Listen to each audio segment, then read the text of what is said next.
Di siang yang cerah diikuti suara nyanyian dari sekelompok penyihir. Salah satu dari mereka mengatakan, "Hihihihihi, jadi bagaimana rupa klien kita berikutnya?" "Fufufu, dia adalah yang mulia Raja Iblis Dantalian," saut penyihir lain. Lantas mendengar nama Dantalian, mereka kemudian saling menguliti kehidupan Dantalian.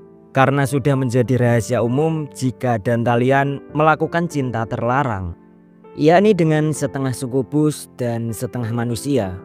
"Ah, cinta terlarang, romantis sekali," ujar salah satu penyihir.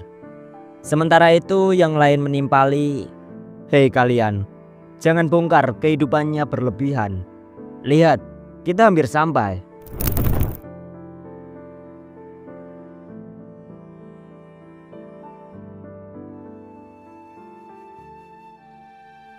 Kali ini cerita dimulai dengan diperlihatkan langit-langit dungeon.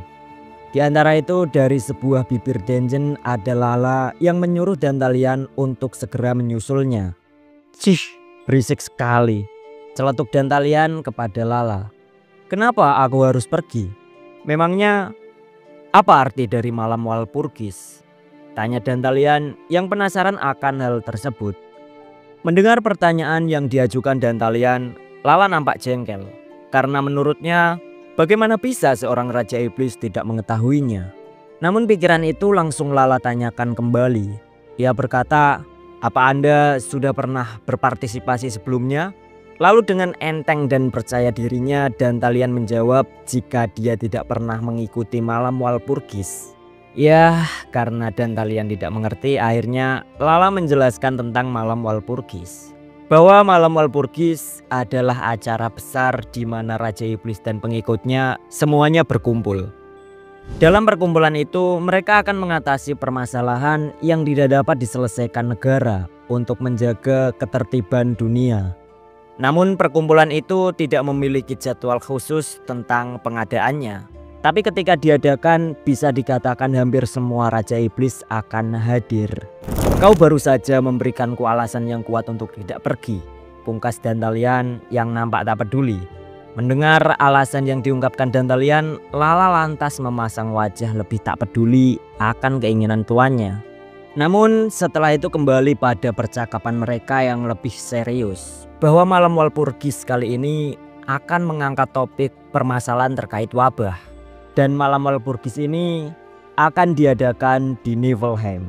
Selain itu Lala juga memberitahu ke Dantalian jika kantor pusat perusahaan Kuncuska ada di Niflheim.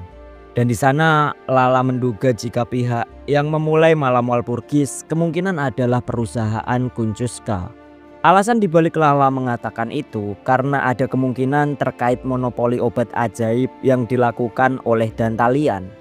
Hal itulah yang membuat perusahaan Kuncuska merasa terancam. Di samping itu Lala juga menghimbau ke Dantalian dan berkata jika Anda tidak hadir mereka akan punya alasan untuk menjatuhkan kita. Dantalian yang mendengar penjelasan Lala nampak sedikit merenung karena ia memikirkan tentang masalah yang terus saja menimpanya. Tak hanya itu, Dantalian juga membenarkan semua pendapat Lala karena ia menyadari bahwa lawannya kali ini adalah perusahaan Kuncuska. Setelah lumayan lama memikirkan itu, Dantalian pun akhirnya mengambil keputusan untuk sesegera mungkin pergi ke malam Walpurgis. Kemudian setelah Dantalian mantap dengan keputusannya untuk hadir, ia kembali merencanakan terkait malam Walpurgis. Bahwa jika perkumpulan itu hanya sekedar ajang diskusi, pastinya dia sendiri bisa mengambil keputusan di perkumpulan tersebut. Namun bila ada kemungkinan terburuk dari malam tersebut, ia masih punya lapis lazuli untuk menyelesaikan semua persoalannya. Mengingat jika sebelumnya ia telah mengeluarkan banyak uang untuk mendapatkan Lala sebagai pengikutnya. Kemudian dalam keheningan yang terjadi di sekitar, Dantalian mengatakan, "Ngomong-ngomong Lala, bagaimana cara kita untuk pergi ke Niflheim?" Pertanyaan tersebut dilontarkan Dantalian karena ia sadar jika dirinya tidak hadir ataupun hanya sekedar telat, pihak perusahaan pasti akan melakukan sesuatu sebelum mereka datang. Maka dari itu Dantalian memastikan ke Lala untuk menaiki kendaraan yang dirasa cepat. Namun Lala cukup santai sembari melihat jam karena nampaknya ia sudah mempersiapkan semuanya dengan pengaturan yang tepat. Harusnya mereka sudah sampai sekarang. Pungkas Lala yang masih mengamati jam. Dan benar saja tak butuh waktu lama terdengar nyanyian-nyanyian yang berasal dari rombongan penyihir. Melihat para penyihir itu, Dantalian cukup terkejut menyaksikannya. Ia tak menduga dan tak habis pikir karena mereka muncul secara tiba-tiba dari langit. Kemudian satu persatu dari mereka akhirnya mendarat di hadapan Raja Iblis Dantalian. Lalu mereka menyambut dan berterima kasih ke Dantalian karena telah menggunakan jasanya. Tak hanya itu, mereka juga menyampaikan jika tugas mereka adalah mengawal dalam perjalanan. Tak lupa setelah sambutan itu mereka memperkenalkan diri sebagai Berbere bersaudara. Namun semua yang terjadi itu cukup membuat Dantalian terkejut. Pasalnya ia tak tahu menahu tentang para penyihir yang telah disewa oleh Lala. Ditambah lagi Dantalian juga tak yakin karena para penyihir masihlah dalam wujud anak-anak. Menyikapi tingkah Dantalian, Lala menjelaskan bahwa saat penyihir membuat kontrak dengan Raja Iblis, maka mereka akan berhenti tumbuh dewasa selama hidupnya. Oleh sebab itu, karena mereka masih terlihat muda, maka dapat membuktikan jika mereka sangat berbakat. Namun yang membuat Dantalian semakin terkejut dari penjelasan Lala adalah umur para penyihir yang ternyata sudah ratusan tahun. Tak lama kemudian Dantalian kembali serius. Ia meminta maaf karena tingkahnya agak kurang sopan. Setelah itu Dantalian menyuruh Berbere bersaudara untuk mengangkat kepalanya. Dari situ kemudian Dantalian dengan ungkapan yang lembut, ia mulai menyambut mereka dan berterima kasih telah menerima permintaannya. Sontak mendengar itu Berbere bersaudara salah tingkah atas pujian yang diberikan Dantalian. Sedang Lala menatap Dantalian dengan tatapan dinginnya.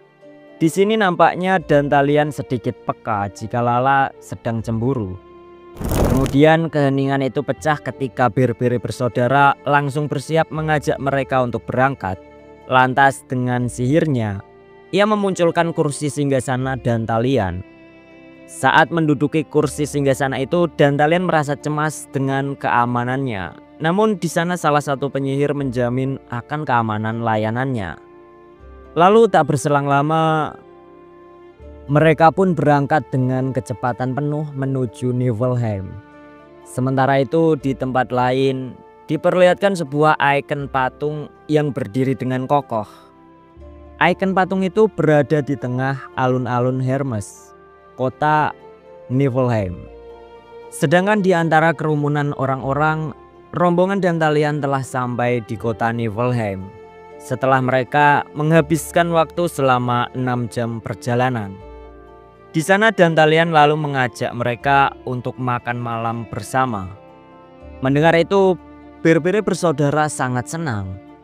Mereka lantas menawarkan ke Dantalian sebuah tempat makan yang direkomendasikan untuk dikunjungi.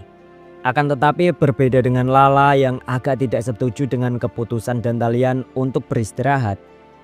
Namun Dantalian tetap bersikukuh untuk pergi ke tempat makan. Dan tanpa mengatakan apapun Lala hanya menatapnya. Melihat ekspresi Lala itu, Dantalian merespon dengan berkata, "Kenapa? Apa kau pikir pihak perusahaan akan melakukan sesuatu? Kau tidak perlu terlalu cemas. Tidak akan ada orang bodoh di kota ini yang akan menyerang Raja Iblis." Mendengar itu, Lala akhirnya terpaksa harus mengikuti permintaan Dantalian. Kemudian selama perjalanan ke tempat makan, suasana di sekitar nampak begitu harmoni. Semua makhluk nampak berkumpul riang dan bahagia menikmati sake. Dantalian dan rombongan juga turut menikmati suasana yang ada di sana. Karena yang menarik dari suasana di kota itu adalah kebebasan bagi semua ras atau identitas untuk bebas bergaul tanpa adanya larangan tertentu. Tak lama kemudian, Berbere bersaudara mengatakan jika mereka hampir sampai di lokasi. Namun tiba-tiba Dantalian dikejutkan oleh suara dari arah lain. "Oi, Apa-apaan ini? Sontak Dantalian langsung menoleh ke sumber suara. Dan di sana terlihat seorang tua renta telah babak belur ditindas secara membabi buta. Si penindas nampaknya marah karena menurutnya minuman, kursi, dan pelayanan yang ada di kedai orang tua tersebut tidaklah nyaman. Dan sebenarnya ia menolak untuk membayar minuman dan pelayanan yang telah dinikmatinya. Maka dengan dalih dan alasan itu ia menindas pemilik kedai. Dantalian yang menyaksikan hal tersebut langsung bertanya ke Lala, "Siapa bajingan itu?" Dan di sana Lala menjawab jika dia adalah Raja Iblis peringkat ke-72, Adromalius. Mendengar nama itu, sontak Dantalian langsung mengingat bahwa ada 72 Raja Iblis dan dirinya ada di peringkat ke-71. Lalu setelah itu sembari mengambil minuman milik orang lain, Dantalian berkata dalam hati bahwa awalnya dia penasaran dengan si 72. Namun saat ini ia melihat dengan jelas dan di depan matanya.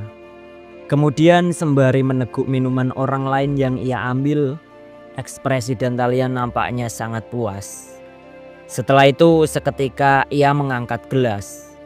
Menyaksikan itu Lala bingung dan cemas. Kemudian seketika Dantalian menjatuhkan gelasnya sembari ia tertawa dan mengatakan, "Aku pikir perjalanan ini akan lebih menyenangkan dari yang kupikirkan."